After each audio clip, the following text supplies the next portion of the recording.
Muy buen día, queridos padres de familia, queridos estudiantes del GCRB, Colegio Bilingüe Internacional Gimnasio Campestre Reino Británico.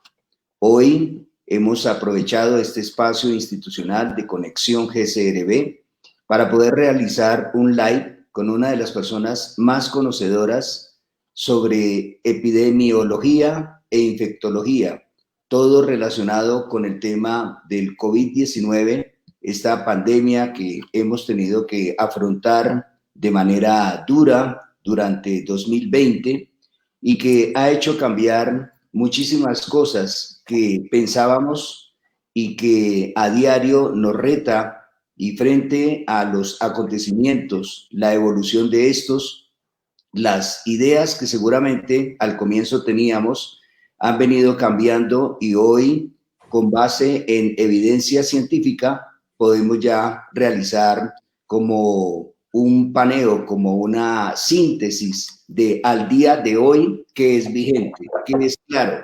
Y aún también hoy podríamos decir qué tipos de incertidumbres, dudas, preguntas persisten, y pues para ello qué mejor que conseguir a un experto. Por eso hoy hemos denominado esta conexión CRB, este live sobre coronavirus y la pandemia COVID-19, la importancia de la información basada en la información científica.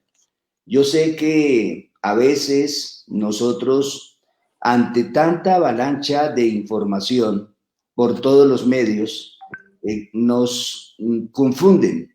A veces algunas informaciones dan un sentido, llegan otras al instante o días posteriores y dicen de una manera cambiante otras tendencias. Y dentro de ese barullo informativo, de esa confusión, es necesario acudir a personas que tengan clara la idea y que se dediquen a estudiar este fenómeno.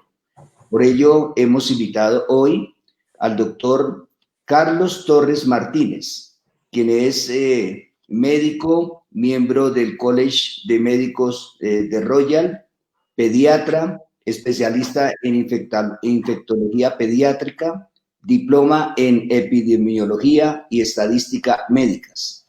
Es una persona que ha venido siendo convocado por diversas comunidades educativas en el afán de encontrar orientación, de encontrar ayuda, de encontrar claridad. Por eso hoy recuerdo justo en este momento una canción muy conocida por todos los colombianos del grupo Nietzsche, Mi Pueblo Natal. Y en algunos de los pasajes de esta canción, el grupo Nietzsche, su autor Jairo Varela, que en paz descanse, decía: a lo lejos se ve mi pueblo natal, no veo la santa hora de estar allá.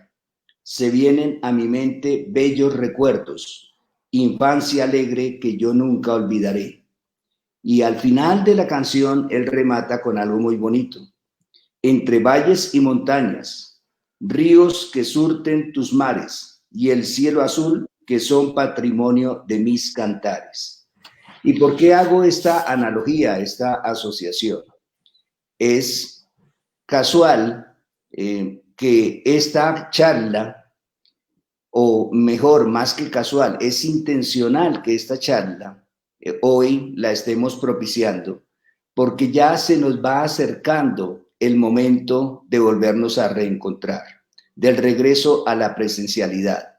Hemos venido haciendo la tarea y en próximas emisiones estaremos continuando con la información de cómo el GCRB se ha venido preparando y ha venido logrando la aprobación del regreso a la presencialidad. Pero hoy nos vamos a concentrar en entender este fenómeno. Y como ya se acerca el momento del reencuentro, de volver a nuestra institución, cual nuestro pueblo natal, así como cuando añoramos todas esas vivencias que desde la infancia se han gestado, y poderle dar nuevamente vida a la institución con los niños y los jóvenes, y con el calor humano de nuestros padres de familia, es que hoy el GCRB quiere de manera cordial y afable invitarlos a que nos concentremos, escuchemos muy bien lo que nos van a decir, procesemos la información, vayamos anotando las preguntas que nos surgen y las vamos consolidando en el chat, y don Carlos Ortiz, nuestro ingeniero, director de tecnología, nos la hará conocer para trasladarlas al final al doctor Carlos Torres Martínez. Entonces, sin más preámbulos, vamos a dar la bienvenida al médico Carlos Torres Martínez. Muchas gracias, un saludo cordial y feliz de tenerlo acá en este live con el GCRB. Bueno, muy buenos días. ¿Me están escuchando bien? Confírmeme, Carlos, Pedro, si estamos bien. Sí, señor. Perfecto. Entonces, si pudiéramos, a ver, yo pongo aquí mi pantalla. Bueno, muy buenos días. De verdad que es un honor, un desafío también para quienes hemos estado metidos siempre en el área clínica, viendo pacientes, manejando todo este tema de la infectología y la epidemiología, el poder discutir con ustedes estos temas como tan especializados, pero que ahora todo el mundo requiere una digestión sobre los mismos. Estoy de acuerdo con Pedro en que hay tanta información y pensamos que es tan confiable porque la vemos en una revista, en una página, en las redes sociales, y entonces nos confundimos. Por eso la charla se llama La importancia de la información basada en la evidencia. Y una breve introducción: yo soy pediatra, soy infectólogo pediatra. Toda la vida, llevo 30 años desde que regresé al país, viendo pacientes de enfermedades infecciosas, las que ustedes quieran. He trabajado en la Fundación Santa Fe, tengo mi centro propio de infectología, pero lo que ha pasado este año ha sido sin precedentes para todos nosotros. Y uno de los desafíos más grandes, además de seguir manejando e investigando todo este tema del coronavirus, es cómo transmitirle a la gente lo que está pasando. Porque ahí sí nos tocó salirnos de las aulas de la universidad y de los consultorios. Si la gente no entiende lo que está pasando, no va a haber una solución. No vamos a tener una imagen adecuada, un perfecto espejo de las circunstancias. Entonces, lo que pretendo en los próximos 30 minutos es mostrarles brevemente qué está pasando, qué hay hoy, qué viene, qué ha pasado, y aclararles algunas cosas que por experiencia ya de muchos colegios que hemos asesorado, de muchas empresas en las que estamos trabajando también para que vuelvan a sus, entre comillas, nuevas normalidades, hemos encontrado como dificultades. Pero punto más difícil que los colegios no hay. Y no tanto porque la ciencia sea diferente acá, que por supuesto lo es, sino porque particularmente en nuestro medio se contamina con mucha información que tal vez no es la más adecuada. Entonces voy a pasar mi diapositiva. A ver, Carlos, no estoy pudiendo pasarlas. Si usted entonces me ayudara, porque no estoy pudiendo manejar desde acá. A ver.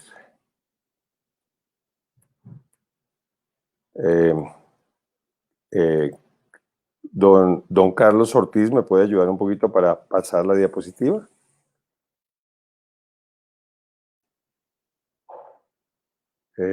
Presentación sin problema, me dice ya. Bueno, no sé. A ver, ¿cómo hacemos?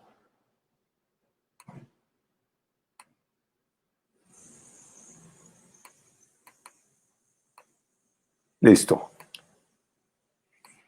Yo creo que ahora sí. Bien, esta es la línea del tiempo, perdón, de los eventos claves de la pandemia. Solo la traigo para que vean ustedes cómo en esta diapositiva, de diciembre a marzo, es el 90% de la diapositiva. Nosotros los infectólogos a mediados de diciembre empezamos a vivir una circunstancia en la que había algunos casos raros de neumonía por allá en una provincia que muchos ni siquiera habíamos reconocido, en Wuhan, China, y que ahora todos conocemos. Pero lo que quiero que ustedes vean en el slide es cómo ya el 9 de enero se había identificado el virus. Y eso actualmente a todo el mundo se le hace lo más fácil del mundo. Yo quiero traerles a colación que para cuando se descubrió el virus del SIDA, que fue en los 80, al comienzo de los 80, duramos 4 años para saber cuál era el virus, cómo se llamaba, y duramos 8 años para saber cómo era su estructura genética. A su vez, no hemos conseguido vacuna para el virus del SIDA. Entonces, quiero que se pongan un poquito en esa coyuntura. Entonces, ya sabíamos el 9 de enero cómo era el virus, se le puso nombre, y luego, más o menos aquí el 11 de febrero ya teníamos toda la estructura genética y ya aquí se estaba comenzando a trabajar en vacunas en el mundo entero. O sea, quienes dicen que las vacunas, que es una experimentación, que somos conejillos de indias, espero que al final de los mensajes que les quede claro es que la única solución para salir de esto es vacunar. Y no cualquiera, que se vacune al menos el 70% de la población. Bueno, y esto es para mostrarles cómo son las pandemias en el mundo, porque también todo el mundo dice, ¿por qué me tocó a mí? ¿Qué es esto tan tremendo? Pues en realidad la última pandemia había sido hacía un siglo, pero ha habido muchas epidemias recientemente. Y en el lado izquierdo de la diapositiva, me disculpa que algunas diapositivas estén en inglés, pero en medicina es así, está la mortalidad de más alta a menor. Y ya que hablamos tanto de muertos, de fallecidos todos los días, 200 millones de muertos dejó lo que se llamó la plaga bubónica o peste bubónica por allá en el siglo XIV. Y la gripa española, la de hace un siglo, que fue exactamente entre el 18 al 19, tal vez hasta el 20, dejó casi 50 millones de muertos. ¿Dónde estamos nosotros hoy? Hoy, precisamente, van a ver en los periódicos hoy o mañana que se llegó a los 50 millones de casos y 1,25 millones de muertos. O sea que no estoy diciendo que qué felicidad cómo nos ha ido, pero es una pandemia de una mortalidad relativamente leve para lo que se ven en otras. Si de nuevo nos venimos al lado derecho de la diapositiva, lo que tengo es las epidemias por años. Y entonces ustedes van a mirar cosas de la historia, de la medicina muy interesantes, 1700, 1900, pero situémonos en el 2000. Y fíjense que del 2000 para acá ha habido al menos 6 o 7 epidemias muy importantes. Una que no aparece acá fue la del Zika, que Colombia y Brasil fueron los número 1 en el mundo y que todavía tenemos casos. Ébola, ha habido 2 epidemias en África que han dejado un número de muertos muy importante, han superado los 30,000 muertos y hasta este año está empezando a disminuir. Y tuvimos la gripa H1N1, el SARS, el MERS y ahora nuestro SARS-CoV-2, que es la forma médica como llamamos a este virus. La gente le dice COVID porque es las siglas en inglés o la abreviatura en inglés de enfermedad por el nuevo coronavirus. Pero el virus como tal se llama SARS-CoV-2. Bueno, algunas consideraciones. ¿Cuál es la situación actual a nivel global, regional y local? No los voy a cansar con cifras, pero sí les voy a traer algunos daticos interesantes. ¿Cuál es el impacto diferencial de la COVID-19 en nuestros niños, en los adolescentes y en nosotros los adultos? Y comenzamos hablando más de los colegios, aunque tocaré algunos temas. ¿Cuál es el riesgo de transmisión de los niños adolescentes hacia otros niños, hacia los adultos, hacia los cuidadores, hacia los profesores, hacia la comunidad? ¿O no será al revés? ¿Cuál es el riesgo de los casos de la comunidad hacia nuestros niños? ¿Cuál es el riesgo de que nosotros en nuestra casa seamos los que le enviemos al colegio a los niños infectados? Ya veremos eso que se ha sabido. El impacto del cierre escolar en la dinámica y el control de la pandemia, ¿sí ha servido? Y ahora que tantos países llevan 3, 4 meses habiendo vuelto, y ahora que nosotros estamos comenzando, y ahora que en Europa, que llevaban 3 o 4 meses de haber vuelto, están en recaída, ¿qué están haciendo? Están en recaída los casos de la comunidad, ¿no? Que nunca se nos olvide tendemos muy poco a pensar en eso. Por supuesto, quienes somos papás lo hacemos más. Quienes no, ya sus hijos son grandes o tienen esa forma mental de pensar en sí mismos, poco piensan en esto, el impacto psicológico en el aprendizaje y en la socialización del cierre escolar y cómo afrontar lo que viene. Entonces, comencemos. En los niños menores de 12 años, y por supuesto para los que tengan adolescentes podemos discutirlo también, los niños aportan el 1,5% de los casos totales de la enfermedad. La severidad de la enfermedad en niños es infrecuente, no ausente, pero infrecuente. Y ojo, esto es real, se los voy a mostrar más adelante, pero por contarles, en mi experiencia de este año hemos superado los 400 niños que hemos visto con COVID y hemos tenido uno hospitalizado, que por fortuna fueron 2 días de hospitalización y nada más. Ahora les mostraré los datos de toda la ciudad para que vean qué ha pasado. La mayoría de niños, ojo, son asintomáticos o con síntomas leves. Y cuando hay síntomas, los más frecuentes son la tos, la fiebre, los moquitos, que los médicos le decimos rinorrea, el dolor faríngeo, diarrea y vómito. Estoy seguro que de pronto en el auditorio hay algunos colegas o personas del servicio de salud, o también en sus profesiones, ustedes saben que la parte académica es fundamental y les llama la atención que nosotros rara vez hacemos una afirmación sin tener en el pie de página la referencia. Y aquí está una de las revistas más importantes, que es el Journal de la American Medical Association en pediatría, que esto es del septiembre 25, en donde está sustentado lo que les estoy contando. Este punto fundamentalmente está sustentado en este estudio. El riesgo de adquisición de la infección en niños menores de 12 años es al menos 48% menor que en adulto. Y ojo, yo no estoy tratando de convencer que los manden al colegio, yo no estoy tratando de decirles que en los niños no pasa nada, yo estoy mostrando la realidad y por qué en muchas partes del mundo, incluyendo nuestro país, se están tomando medidas que favorecen a los niños. Entonces, estamos diciendo que al menos 48% menos de los adultos. En otras palabras, son estudios que han mostrado que cuando llega el coronavirus a un hogar, a una comunidad, a un sitio, los niños, independiente de su edad, que tengan 1 año, 2, 5, 10 años, tienen la mitad de menos posibilidades que contagiarse de los adultos. Es súper frecuente que a mí me lleguen con el caso del examen positivo en la mamá, el abuelo, el papá, con el niño negativo. Y la gente dice, ¿pero cómo es posible? Pues perfectamente posible, se infectan menos. Los adolescentes, al menos 28% menos. El riesgo de transmisión en niños es definitivamente menor que en adultos y los estudios que lo han mostrado, incluyendo uno de Chile, que se me olvidó incluir, pero es que lo publicaron hace una semana, muestran que es mucho menor. Definitivamente menor, dice la diapositiva. Y el riesgo de transmisión entre niños no es significativo. Entonces la gente me dice, doctor, yo leí en El Tiempo, leí en la BBC, leí en no sé dónde, que los niños infectan más. Han salido artículos, como decía Pedro anteriormente, en el que el titular es una cosa y usted como médico dice, voy a mirar qué es, y debajo dice otra cosa completamente diferente. El riesgo de transmisión entre niños no es significativo y lo vamos a mostrar más adelante. Esta es la clínica del coronavirus de acuerdo a la edad. Entonces, vean aquí la línea de la vida desde el niño pequeño, incluyendo recién nacidos. Hemos tenido muchos recién nacidos con COVID. Les va en términos generales divinamente, hasta los mayores de 68, 80, 100 y pico de años. Y entonces miren la carga importante de los asintomáticos, los que no sienten nada. Los asintomáticos y la enfermedad leve son el 81% de los casos, contando todas las edades. Ahora veremos en niños en Bogotá cómo es. Los casos severos son apenas el 14% y los críticos o que pueden fallecer el 5%. Ahora miren esta parte de abajo que es muy importante. ¿Cuánto es el tiempo de incubación?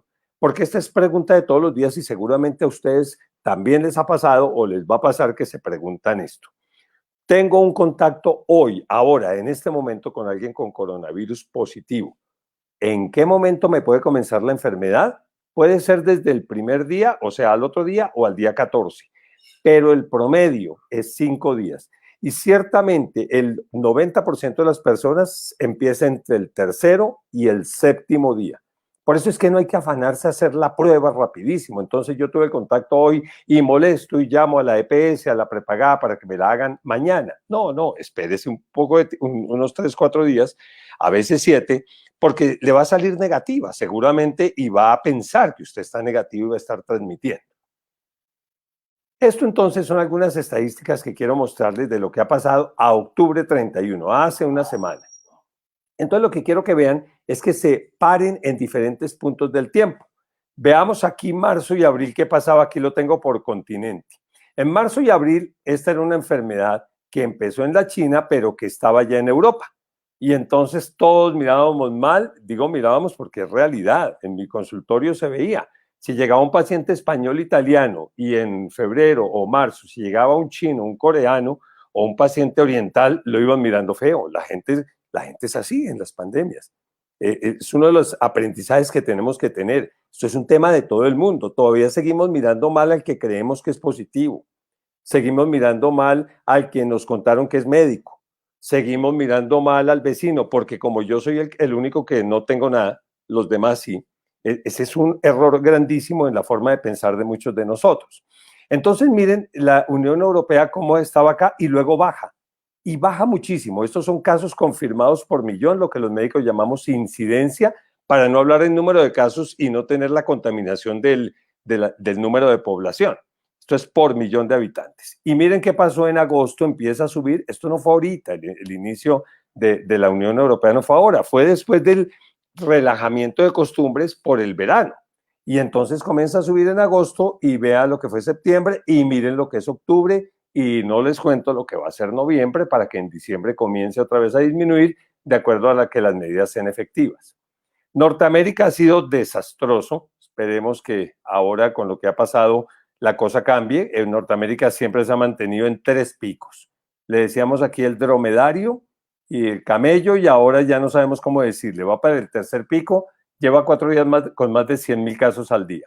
Sudamérica, un gran pico en el mundo, la región más afectada de agosto a septiembre, ahora disminuyendo, pero no disminuyendo como deberíamos. Nunca bajando como en las otras regiones, sino siempre manteniéndose. Ahora, si tengo algunos países para que me compare lo que está pasando en Europa, Francia, España, Italia, Reino Unido, Estados Unidos y algunos, los líderes de Latinoamérica, Argentina, Colombia, Brasil y Chile. Fíjense que Argentina en algún momento fue el más alto del mundo, por millón. Ahora está bajando, pero se mantiene muy alto. Pero Colombia, que es esta verde, llegó a ser la más alta del mundo, por acá en casos confirmados por millón a comienzo de agosto. Y luego bajamos y luego estamos subiendo. Pero me parece que la población está como anestesiada, como que no sabemos, pensamos que esto ya pasó, que vienen las novenas, que qué alegría, y esto está elevándose y lo han visto estos días, que pasar de tener a 6.000, 8.000 casos hace 20 días, un mes, ya no bajamos de los 9, 10.000. Y en muertos lo mismo. Brasil y Chile sí han disminuido. Ahora estos son los muertos, y qué pena de nuevo la confusión, pero es que miren, son los nuevos muertos por millón. El país con más muertos por millón sigue siendo Argentina, le ha ido muy mal. Los argentinos estaban muy bien por allá en junio y se vanagloriaban de eso. Entonces, con esto no hay sitio que se esconda, ¿no? Y entonces ahora Francia, el Reino Unido y Colombia, ahí va con ellos, en muertes por millón. O sea, nosotros en muertes por millón estamos como Europa ahorita. Entonces no estamos cantando victoria. Y estos son casos confirmados diarios por millón de muertes, como los podemos ver acá. Bueno, y esta es Colombia, también para 31 de octubre, para que vean que lo que había disminuido del pico acá está volviendo a aumentar, las muertes están estables aumentando. Bogotá le ha ido particularmente un poco mejor que al resto del país, pero pues no quería atosigarlos con muchos datos. Esto solo es Bogotá, y entonces así que aquí sí quiero que miren los casos. Ustedes dicen, pero doctor, usted acaba de decir que los casos en niños son solo el 1,5% y mire que aquí hay un porcentaje importante. Sí, por el número de casos suena mucho, pero créame que es un porcentaje mínimo. Estos son casos por edades y por sexo. Ahora vean que la mayoría de casos está aquí entre gente joven, el que está trabajando activamente. Yo leí que los casos son solo en viejitos, no, los muertos, los severos. Sí hay muchos casos porque la población mayor de 80 es mucho menos. Entonces esta es una gráfica que despista porque es solamente casos, no incidencias. Pero por favor, sigan conmigo en esta gráfica. Yo aquí tengo los mayores de 80 años y en verde tengo los que están en la casa, en amarillo los hospitalizados, en azulito los que están en UCI y los que han fallecido infortunadamente en moradito. Y entonces, efectivamente, si ya tenemos más de 80 años, la mortalidad sí llega al 30%. No es el 100%, por supuesto. Y el 65% apenas están en casa, pero tengan en cuenta que la enfermedad en gran porcentaje es asintomático o leve. Seguramente conocerán casos así.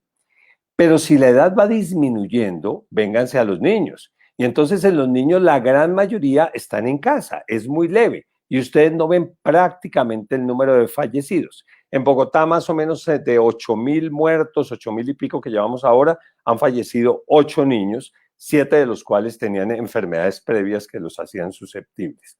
Y más o menos hasta los 50 años podemos decir que la enfermedad mayoritariamente es leve, de manejo en casa, aumentando levemente en las edades que siguen. Ahora, en cuanto al sexo también es importante. Estos son los casos activos por 100.000 habitantes. Y nuevamente miren la gran diferencia en niños. Entonces, cuando ustedes miran y dicen, voy a abrir el colegio, perfecto, miremos quiénes pueden tener más riesgo de ir. No, obviamente los niños, ellos se contagian, transmiten sus secreciones. Párele ahí un ratico, dejemos el susto, dejemos el miedo y miremos los datos. Estos son los casos activos, los que van por la calle caminando. En Bogotá en este momento 260 mujeres por 100.000 habitantes es un caso activo y 270 hombres por 100.000, que también es importante pues para cuidarse mucho, pero no considerar que cualquiera que estaba al lado nuestro porque nos tocó el saco al pasar ya nos contaminó. 260 de cada 100.000. Bueno, de niños menores de 9 años, eso es 70. Pero si ya subo a los 29 años, ¿sí? Entonces un profesor o un staff tiene más casos acá. Pero un papá, y especialmente si sale, hay más casos acá. Y si es una persona mayor, todavía más. Ahora miren una de las cosas más impresionantes de esta enfermedad, la mortalidad en hombres. Los hombres morimos 2,5 veces más frecuentemente que en mujeres. Ahorita no puedo entrar en decirles por qué, pero si en las preguntas quieren, con mucho gusto. Entonces, fíjense ustedes que a la edad que sea, desde los niños chiquitos hasta los grandes, la mortalidad en hombres duplica al menos y en algunos países triplica. Esos son datos de Bogotá, activos, bien llevados. Así que los hombres tenemos un riesgo mucho mayor. Y Bogotá, como estamos viendo acá, tuvo su pico por acá en agosto, se ha estabilizado, llamémoslo así, con subiditas y bajadas los últimos días, y estas son las muertes diarias que esta semana subieron un poco, promedio 35, 36. Y otra cosa final para esta parte de algunos datos es los recuperados y los fallecidos. Aquí en la parte verde están los recuperados. Entonces sí nos infectamos mucho en edades jóvenes, pero nos recuperamos muchísimo. Mientras que los fallecidos se recuperan menos, como lo ven acá, y se mueren mucho más. Bueno, ahora sí entremos al colegio. ¿Cuáles son los niños con riesgo elevado? ¿Qué niños no podrían o que tocaría considerar en cada caso el poder ir al colegio? La enfermedad crónica pulmonar. Siempre me preguntan el asma porque hasta el 18% de los niños han tenido asma, broncoespasmo, rinitis, dermatitis atópica. No, es el asma no controlada, el niño activamente tosiendo, lo que llamamos el asma severa persistente, que no mejora con inhaladores. Ese es el asma que está contraindicada para ir. La enfermedad cardíaca, especialmente congestiva o que no, digamos, tiene solución, que no se ha operado, que no está controlada. La enfermedad neurológica incapacitante, bueno, ya hay algunos colegios que han comenzado porque son colegios de educación especial con estos niños, pero en general hay que analizar cada caso. Los tumores malignos, los niños con cáncer, una experiencia impresionante, a pesar de que no los queremos enviar o si están en quimioterapia, parece que el riesgo no es terriblemente mayor. La obesidad sí, y la hipertensión, y es que hay mucho niño obeso, y especialmente en estos días de quedarse en casa, porque los papás no los dejaron salir a hacer ejercicio. No los dejaron, a pesar de que ya el gobierno lo había dicho, no los dejaron, todavía no los dejan salir, porque piensan que afuera se prende el coronavirus en un parque cuando no haya nadie alrededor haciendo ejercicio, y entonces esa parte es una responsabilidad gigante de nosotros como sociedad sobre nuestros niños y adultos. Otras condiciones crónicas activas y la inmunosupresión. Bueno, esto de aquí en adelante es contarles lo que viene y lo que es en el momento, y me gustaría mucho, de verdad, con la mano en el corazón, que entendiéramos y miráramos estos datos. No hay actividad desprovista de riesgo de aquí en adelante, cero. Por eso casi toda actividad está permitida. Ay, doctor, quiero ir a la finca en Girardot, vaya, pero tenga cuidado, ¿no? Maneje los riesgos y ahorita le cuento. Doctor, quiero ir al restaurante de mi amigo, lo está cuidando mucho, tiene los protocolos, vaya, perfecto. Doctor, quiero ir a paseo a Villa de Leyva, vaya, mire los riesgos. Doctor, quiero meter a los niños al colegio, claro que hay riesgos, que tengan los protocolos. Doctor, tengo que ir a su consultorio, claro que hay un pequeño riesgo. Doctor, voy a ir a comprar pan a la panadería, ese no me lo preguntan a mí. ¿Qué gran riesgo hay allá? Nadie tiene tapabocas, todos están encima uno del otro. Mientras que en un consultorio, En un colegio, pues los protocolos hasta se pasan muchas veces porque el riesgo es todavía mucho menor. Entonces, como lo ha confirmado la Secretaría de Salud de Bogotá, hay mucho más riesgo en las actividades rutinarias que en las actividades que la gente considera de alto riesgo antes. Pero ojo, el riesgo depende de varios factores que quiero explicarles muy bien. Primero, del distanciamiento social y la utilización del tapabocas. Se ha hablado de los 2 metros como distanciamiento social, ya veremos un poquito eso. Y el tapabocas es la mejor idea, por favor hay que usarlo todo el tiempo. Segundo, las medidas de manejo de lavado de manos. Bueno, todo el mundo lo dice, pero como no nos lo lavábamos antes, los médicos sí, todo el tiempo, la gente ya dejó de lavárselas también. Y ojalá vean algún cristiano por ahí con unos guantes en la calle. Ese es el más sucio de todos. Ese nunca se lava las manos. Él cree que el problema es de él, por lo tanto él se pone los guantes y no se le prende al nada, cosa que probablemente no vaya a ser tan real, pero se lo prende a todo el mundo, porque en esas manos ha tocado frutas, comida, el botón del ascensor, plata, etcétera, etcétera. Entonces, desconfíen de alguien con guantes, por favor, a menos que sea el médico o la enfermera atendiéndolos. También el manejo de alimentos, control de esfínteres, etcétera, etcétera. Ambientes con alta o baja ocupación, el aforo, fundamental. Sitios congestionados o no. Tipos de espacios, abiertos versus cerrados. Es totalmente diferente la circunstancia. La actividad, hablar, gritar, cantar, silbar. Si esto lo estuviéramos haciendo presencial y yo estuviera a menos de 5 metros de ustedes, podría ser un riesgo para ustedes porque estoy hablando duro. Tengo que botar gotitas al hablar. Por eso hablemos pasito en las actividades. No gritemos y dejemos el canto y la silbada para la ducha, que allá es muy buena. Y de la capacidad de transmisión de algunas personas, que esa no la podemos dominar, que son los que llaman superdiseminadores. Y entonces, por favor, nuevamente discúlpenme el inglés, pero entenderán la importancia de esta tabla. Yo a muchos de mis pacientes les digo que les saque fotocopia y la lleven en la mano mientras se la aprende. Aquí estamos viendo los riesgos de las actividades de acuerdo a esos factores que les dije antes. Entonces, ¿cómo les explico esto? En verde, vean los riesgos bajos de transmisión, actividades de bajo riesgo. En amarillo, actividades de riesgo intermedio y en rojo, actividades de riesgo alto. Y lo primero que quiero que miren es, voy a darle un clic, el número de personas, el aforo. Y entonces dividimos en esta tabla todas las actividades, no importa cuál sea, en ocupaciones bajas, aforos bajos, ocupaciones altas, aforos altos. La gente me dice, ¿cuánto es ocupación alta? Depende del área donde estás. Pero miremos cuál es la diferencia entre las dos. Mire, si yo hago esto, miren, en ocupación baja, no importa si el paciente tiene o no tapabocas, ahorita miramos todo eso, o la persona, un gran porcentaje de actividades están en verde, otras en amarillito, en riesgo intermedio y relativamente pocas en rojo. Pero quitemos esto y pongámoslo en alta ocupación y miren solo la parte derecha de la diapositiva. ¿Aprecian claramente cómo el rojo se aumenta? O sea, la cantidad de personas aumenta sin ninguna duda el riesgo de condición. Pero además entonces miren, ya no el número de personas solamente, sino lo que ustedes están viendo acá debajo de donde dice low o high occupancy. Que sea afuera y que esté ventilado, en el exterior y bien ventilado. Colegio campestre, mucho mejor que colegio citadino.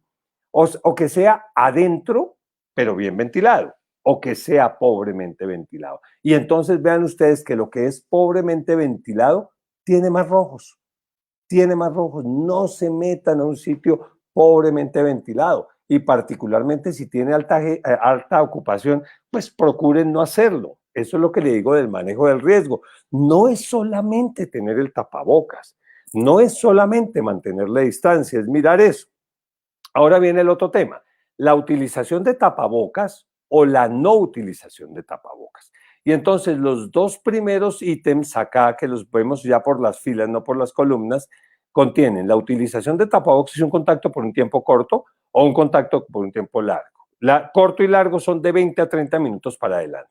Y abajo los que no tienen tapabocas. Entonces, miren, si yo oculto los que no tienen tapabocas, aprecien ustedes que aunque sea lo que sea, la mayoría son verdes. ¿Sí ven? Ahora, si es con tapabocas, pero con alta ocupación y pobremente ventilado, pues tenemos rojo. Pero si no uso tapabocas, todo se volvió rojo. O sea, por favor, úsenlo y úsenlo bien, no en la nariz, ni lo usen viejo, ni lo toquen con la mano, ni nada de eso. Y finalmente la ventilación y para terminar, el tipo de actividad. Si estoy en silencio y no tengo tapabocas y estoy en un sitio bien ventilado y hay poca gente, el riesgo es bajitico. ¿Sí ven ustedes? O sea, aquí no tengo tapabocas, no estoy diciendo que no lo usen, pero estoy en un sitio de bajo aforo, estoy afuera o en un sitio bien ventilado y estoy callado, miren el riesgo tan bajo. Si estoy hablando pasito, el riesgo tan bajo. Pero si empiezo a gritar, a silbar o a cantar, se me complica. Ese es el mejor ejemplo acá en nuestro medio y con lo que se viene de Navidad son los restaurantes, los sitios un poquito públicos a los que vamos.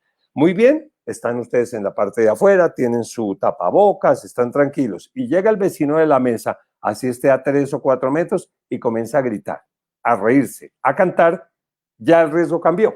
¿Sí ven? Entonces uno en ese momento cambia su riesgo. Uno tiene que decidir qué hace. En ese momento uno coge sus bártulos y se va. ¿Sí me entiende? Es de aquí en adelante, ese es el riesgo. Entonces todo el tiempo me pregunta qué hago para subirme al avión, qué hago para subirme al tren, que me voy en carro, que me voy en flota, que me voy en Transmilenio. Miren los riesgos y lo manejan. Pero no olviden, fundamental, número de personas, ventilación, baja ocupación, el uso del tapabocas y la actividad calladitos en la medida de lo que se pueda. ¿Qué se sabe de la transmisión escolar? Que el bajo riesgo de transmisión es que el riesgo de transmisión es muy bajo si se siguen los lineamientos que Pedro seguramente compartirá y lo estarán llevando súper a tiempo. Lo están haciendo muy, muy bien los colegios en Bogotá. Segundo, que en los casos de brotes escolares, porque va a haber pilas con eso, metí al niño y me contaron que hubo un caso en no sé qué curso, pues va a haber, porque igual que en la empresa hay, igual que en Bogotá hay, o sea, no le vayan a echar la culpa al colegio, no le vayan a echar la culpa a nadie, es la culpa de la pandemia. Y ya les mostraré datos de lo que ha pasado en el Reino Unido, en Suiza, en España, con 3 o 4 meses de colegio y lo que han hecho en los casos de brotes escolares. Y por eso es que tenemos información. En los casos de brotes escolares, la fuente del caso donde se les prendió, solo en el 3% de casos es en el jardín o en el colegio. 40% estuvo en la casa. 8% en otros eventos o festividades y 31% en otras actividades comunitarias, religiosas, el asado del fin de semana tan sabroso que la pasamos y luego le echamos la culpa al colegio. Esos son estudios que se han publicado. Es muy raro que el niño sea el iniciador de un brote familiar. O sea, el cuento aquel que el niño se va a infectar y va a matar a la abuelita, podría pasar. Ojo, si tenemos una persona, mi abuelito, de alto riesgo, bueno, de pronto no es buena idea el contacto intergeneracional. Pero eso no quiere decir que por tener al abuelo o al mayor o al joven hipertenso u obeso, dejemos de pensar en que el niño vaya al colegio, porque tiene tanto derecho el niño o más que la otra persona.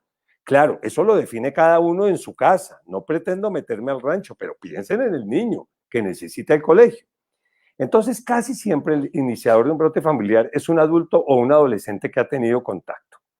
Las experiencias son disímiles de acuerdo al tipo de institución, entonces todo el mundo cita a Israel. Los que de pronto son más acuciosos de ustedes se han leído, han dicho, oigan, Israel fue un fracaso, los colegios los abrieron y se infectó todo el mundo.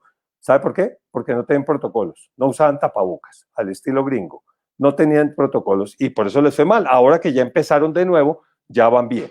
Pero estos países, por lo menos estos que les voy a mostrar, y les pongo Uruguay para que no piensen que estoy hablando solo de Europa. A mí me toca hablar de Europa, pero no les he contado de países que les va muy bien con coronavirus y que son muy pobres.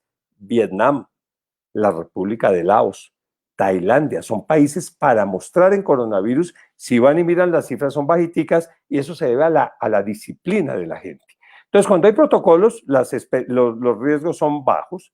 Siempre, obviamente, hay que monitorizar la evolución, porque empezaron a subir los casos de la comunidad. ¿Ustedes no creen que si empiezan a subir los casos de la comunidad, pues suban los de los colegios? Obviamente, ¿cierto? Entonces, lo mismo, buena experiencia es la que están teniendo ahorita en Europa con ese gran aumento de casos y lo que están viendo en colegios, que eso salió publicado ayer y ahorita al final les hablaré de eso.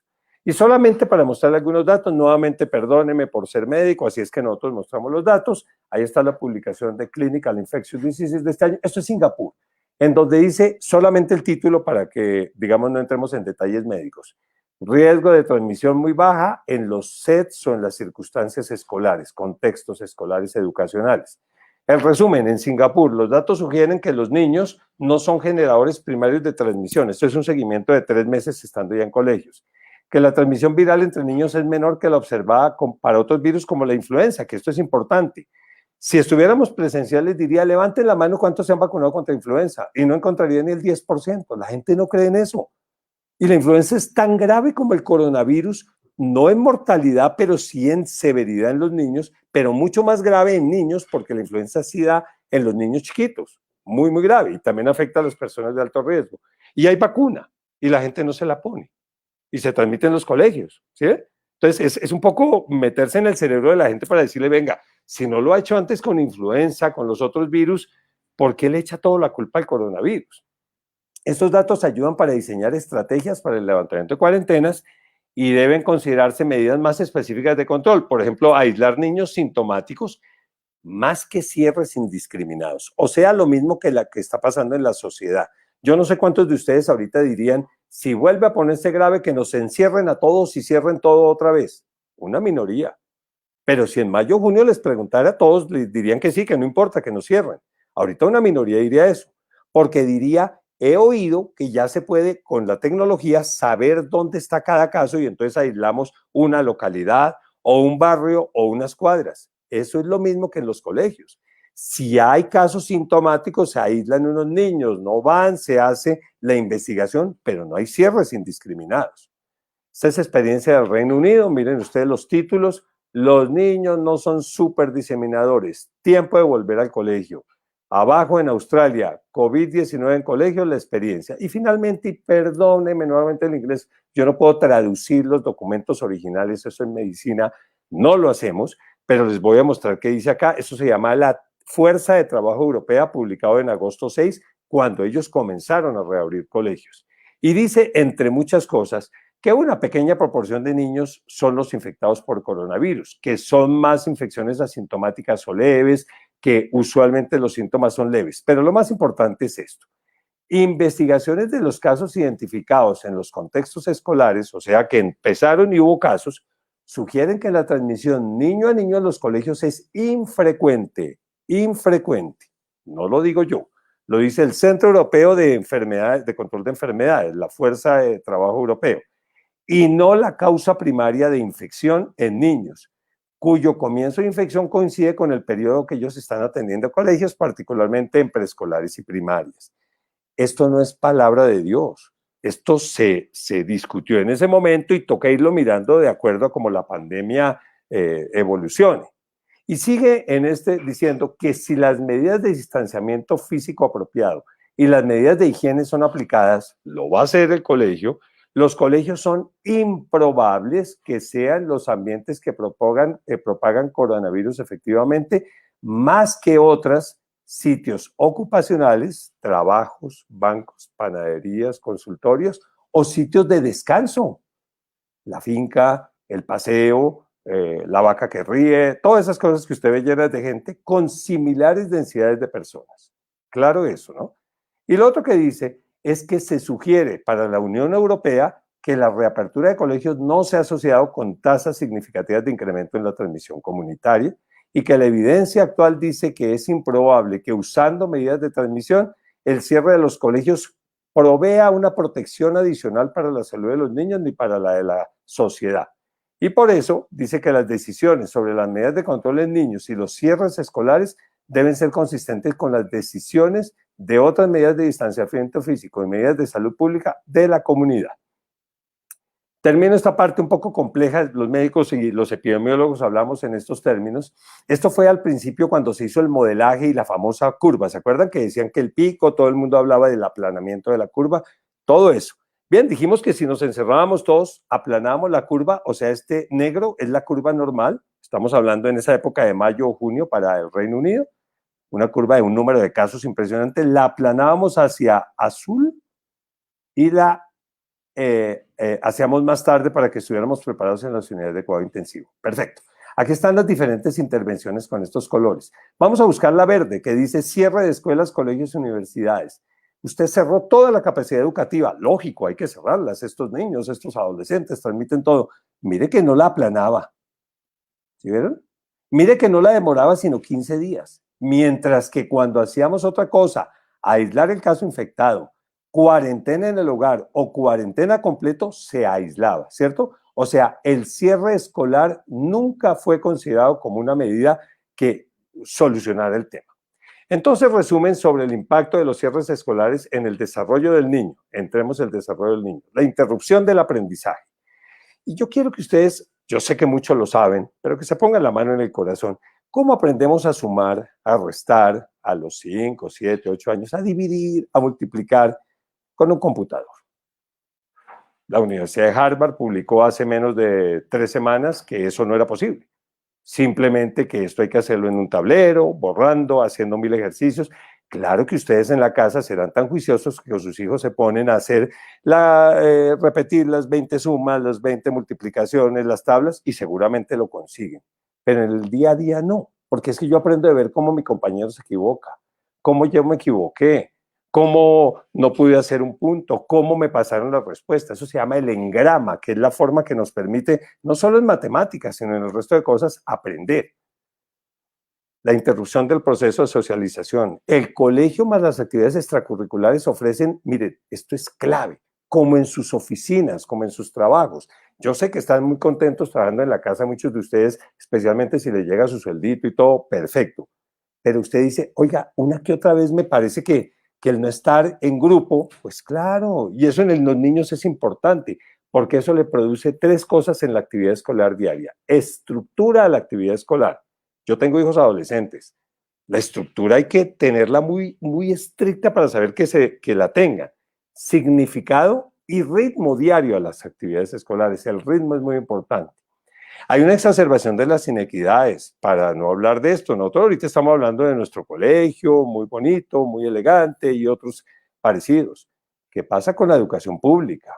¿Qué pasa con nuestro país, en donde ya sabemos que la deserción escolar ha sido grandísima y que no le llega a la gente porque no tenemos internet, no tenemos computador, por supuesto, mucho menos?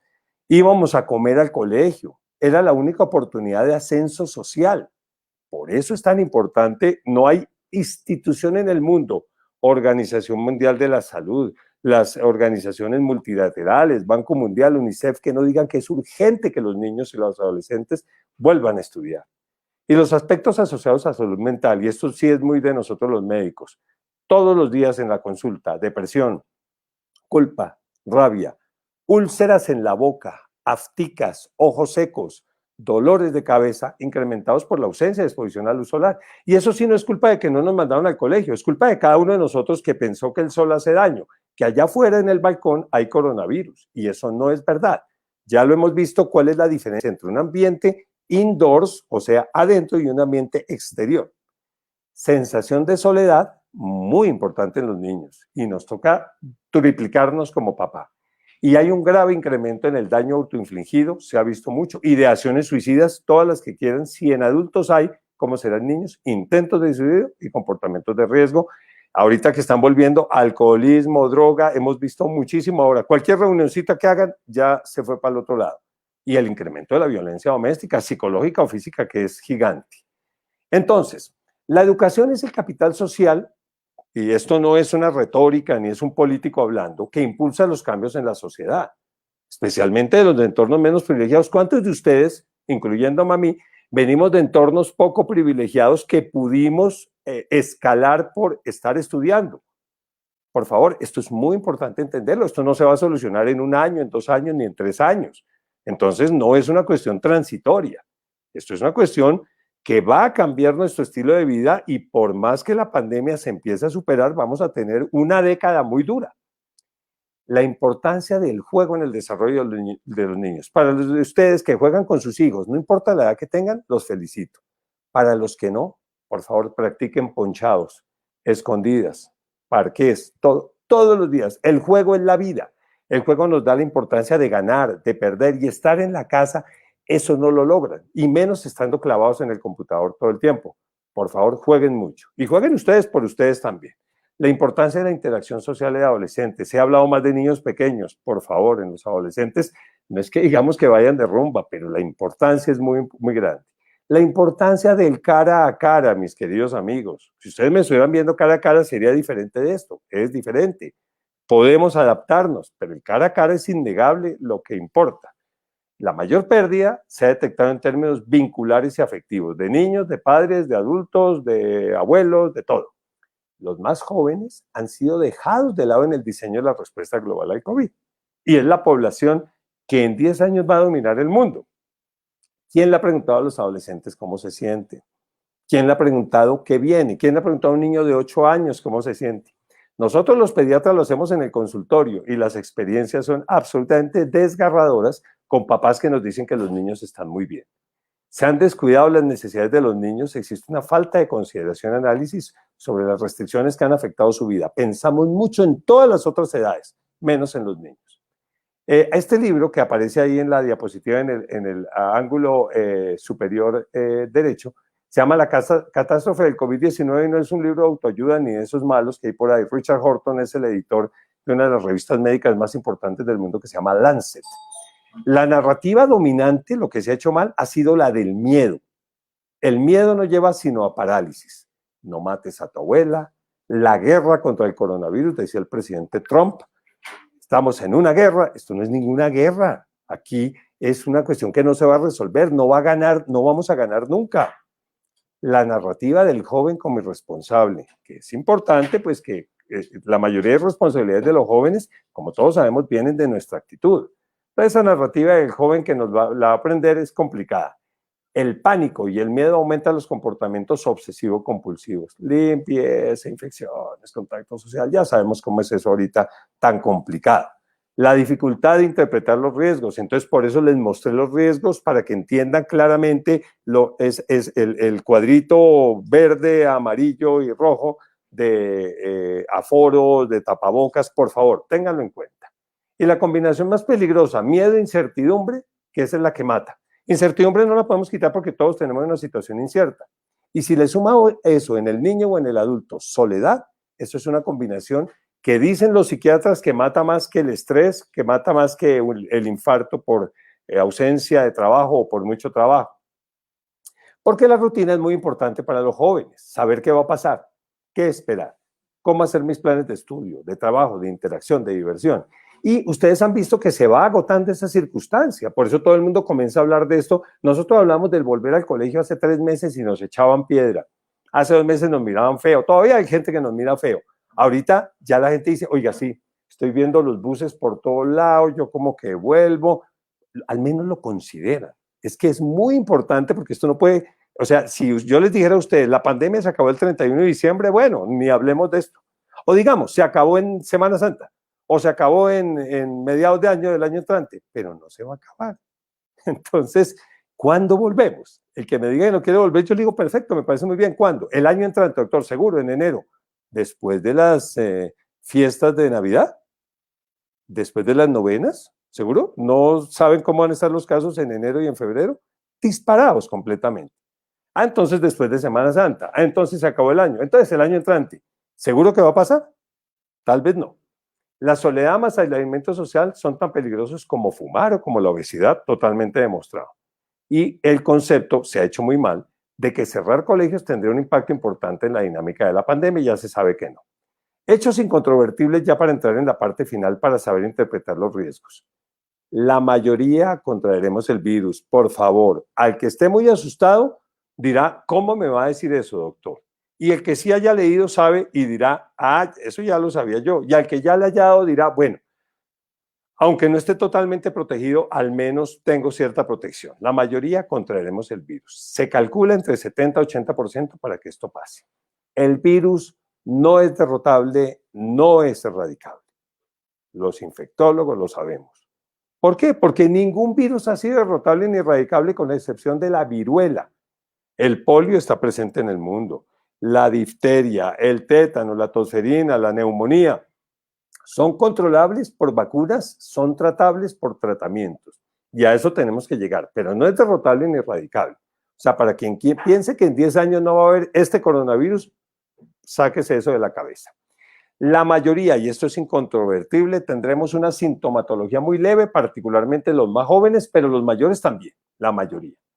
Y ojo, habrá, y ya lo estamos viendo, recurrentes olas, rebrotes o aplanamiento de curvas hasta que al menos el 50 o 60% de la población esté infectada o vacunada, lo que se llama inmunidad, aquí quedó mal, indirecta, esa diapositiva está mal, no directa, sino indirecta o inmunidad de rebaño. Ahora les muestro una diapositiva de eso para que entiendan bien qué es.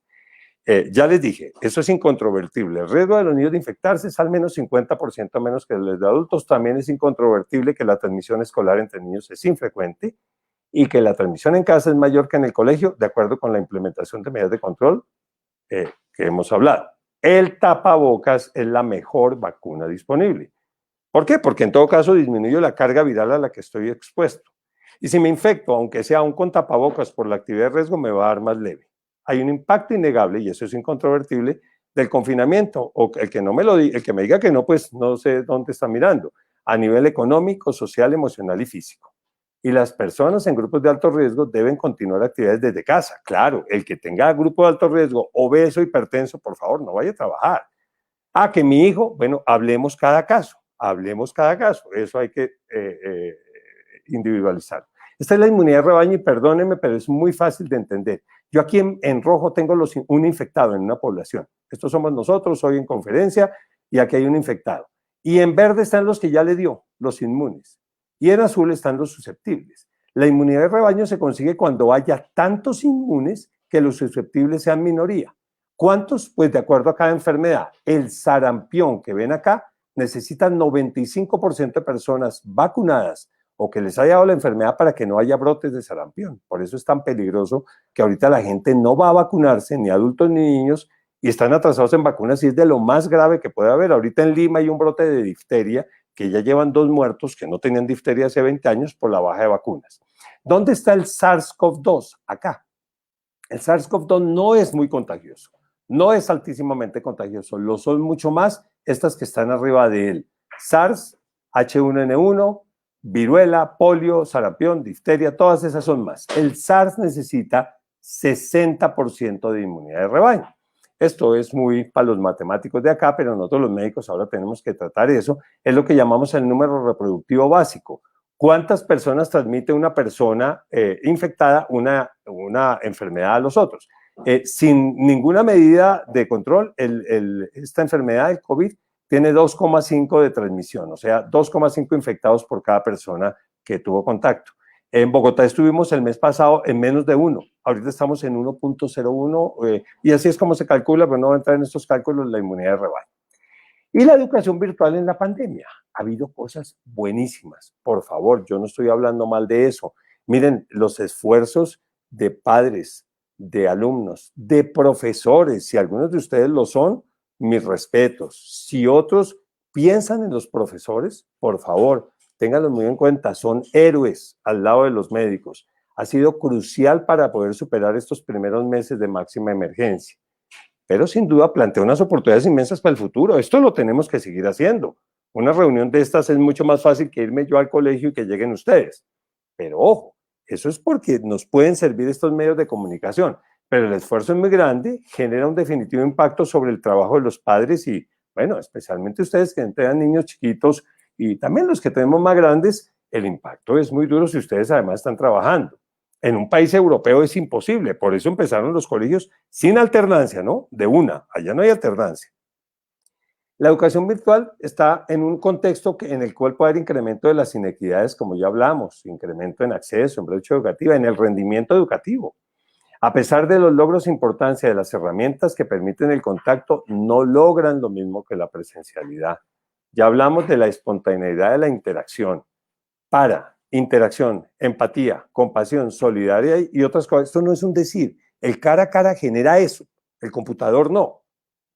Ustedes en su trabajo, ¿cómo le explico a mi jefe que necesito que me ayude con este tema? O sea, usted está buscando empatía, pues le queda más difícil con el computador. ¿No estaría usted de acuerdo conmigo? El juego y su espontaneidad ayuda a comprender lo que le pasa en el mundo. Y finalmente, ojo, la última. Muy bueno el computador, muy bueno el celular, pero después de que terminan de estudiar, se quedan pegados, ¿cierto? Ojo con eso. Y los papás también. La mala utilización de los recursos tecnológicos se está convirtiendo en un problema de impacto probablemente mayor que la misma pandemia. Vuelvo a nosotros los pediatras, adicción a redes sociales, a juegos, contactos poco confiables, cambios en los hábitos de sueño, trastornos de la alimentación, todo eso lo estamos viendo. ¿Qué oportunidades y desafíos hay por venir? Por favor, si comienza alternancia y así no la comience, la importancia de la actividad física y el deporte, por amor de Dios, háganlo todo el tiempo. De las actividades creativas como actuación y música, que tienen unos protocolos especiales, pero también se puede hacer. De la enseñanza de las materias convencionales, que es fundamental. De cambiar la narrativa del miedo por la narrativa del cuidado. Olvídense del miedo, de verdad, tengan temor, tengan respeto, no busquen la enfermedad. Cuídense todo el tiempo, pero no estén paralizados por el miedo. El reconocimiento que las cosas se han hecho mal, estos países no es que lo hayan hecho más mal, sino que lo han reconocido públicamente. No todo es malo. Los niños y jóvenes son muy resilientes y si no hubiera ni computadores también salíamos adelante. Pero si les damos los apoyos necesarios van a recuperarse y a vivir realmente vidas felices. Hay un papel crucial de nosotros los papás en el entorno, generando, ya les dije, juego, retozo. Cuadren su espacio para retosar con sus hijos, no importa la edad, con su pareja, con su familia, para la reflexión, también para la catarsis, para hablar, para hacer sentir lo que nos sale de adentro. El impacto económico en gran parte lo sufrirán los adolescentes y probablemente los niños. Claro que sí. En 10 años, ¿cómo vamos a hacer? Nosotros hoy de 14 o 15 años, cuando teníamos 14 o 15 años, decíamos en 10 años voy a tener carro, estarme especializando. Sí, de pronto sí. Estos, más difícil. El mundo muy golpeado en 10 años. Entonces, ojo con eso también. Y el desafío de las vacunas, y como soy infectólogo y como mi tema fundamental no es este, sino las vacunas, que es lo que estamos investigando ampliamente, solamente les voy a mostrar 2 diapositivas sobre eso, porque no me puedo ir sin decirles que se deben vacunar, que por supuesto debemos hablar, que todo esté seguro, que sea bueno, pero que es inmenso el desafío en aspectos logísticos, científicos, humanos, éticos, financieros, y se requiere mucha voluntad política. Esto es lo que ha pasado en la última semana y voy a mostrarles, esto es ABC, periódico famoso, y dice, Macron en Francia anuncia un nuevo confinamiento y advierte que la segunda hora será más dura y mortífera. Y abajo dice todo lo que está restringido, pero en un recuadro dice, guarderías, escuelas, colegios e institutos seguirán funcionando. Nuestros hijos deben proseguir sus estudios. Se reforzarán las medidas de seguridad sanitaria. O sea, paran todo, pero no los colegios. Dice Angela Merkel, plan dramático de 28 días para detener índice de coronavirus. Y dice, indicó que guarderías y todo tipo de institución permanecerán abiertas, pero gastronomía, turismo, no, restaurantes, no, todo eso. ¿Qué quiere decir esto? Eso también no me cabía en la diapositiva. Boris Johnson, los españoles, ¿qué quiere decir? Que se entiende la importancia de la educación por encima de las otras cosas que la gente está parando. Son los países más avanzados, están en una situación muy complicada y no cierran colegios. Esto salió ayer, antes de ayer, es la guía para la apertura total de colegios en el Reino Unido. Recuerden, estos no son los colegios de Harry Potter. En el Reino Unido el 98% de la educación es socializada, son colegios públicos, van niños pobres y ricos, van niños igual que acá que tienen que ir a comer al colegio porque no hay comida en la casa. Eso pasa en el Reino Unido. Van niños abandonados, violados, de todo. O sea, ellos están con los colegios abiertos. Esto es lo de las vacunas. Las vacunas tomaban mucho tiempo para desarrollarse, unos 15 años. Hoy tenemos que tenerlas en 10 meses a 1.5 años. Y esto es para que entiendan que las vacunas no es una vacuna. En este momento, en lo que llamamos los médicos fase 1 o fase 3, y luego la aprobación, hay este número de vacunas. Estamos hablando de más de 70 vacunas en este momento en estudios clínicos y ya en fase 3, 11 vacunas. Fase 3 se ha terminado ya para 2 vacunas y ya hay 6 vacunas aprobadas, no en Colombia, en China, en Rusia, con uso limitado en militares, en personal de salud. Pero vamos para allá. Muy pronto va a haber en el mundo entero. Conclusión. No hay que minimizar la importancia de la pandemia y si en algún momento les queda en la cabeza que yo minimicé la importancia de la pandemia, la respuesta es no. Lo que pasa, como decía Pedro al principio, todos tenemos que ir madurando con la evidencia apabullante de que esto va a durar un tiempo largo. Se debe estar monitorizando continuamente la dinámica, por supuesto. Si Francia, España, Inglaterra, con lo que están haciendo, no logran controlarlo, seguramente algún día cerrarán los colegios por unos pocos días. Hay que estarlo monitorizando. La situación va a continuar con picos y caídas, con variaciones regionales. Entonces no miren tanto los datos de Colombia, miren los de Bogotá. Y si pueden, miren los de su localidad. Todo eso está en las páginas de la Secretaría de Salud en Bogotá, que es buenísima. Y todo va a seguir subiendo, bajando hasta que estemos o infectados el 60% o vacunados el 60%. Para aquellos antivacunas, yo les digo que como la opción, muchos dicen que es que sea la inmunidad de rebaño, pues no es opción, porque tiene que estar infectado el 60% de la población, ¿cierto? Somos 50 millones, o sea, se tienen que infectar 30 millones. Ahorita se calcula que no pasamos de 6 o 7 millones de infectados.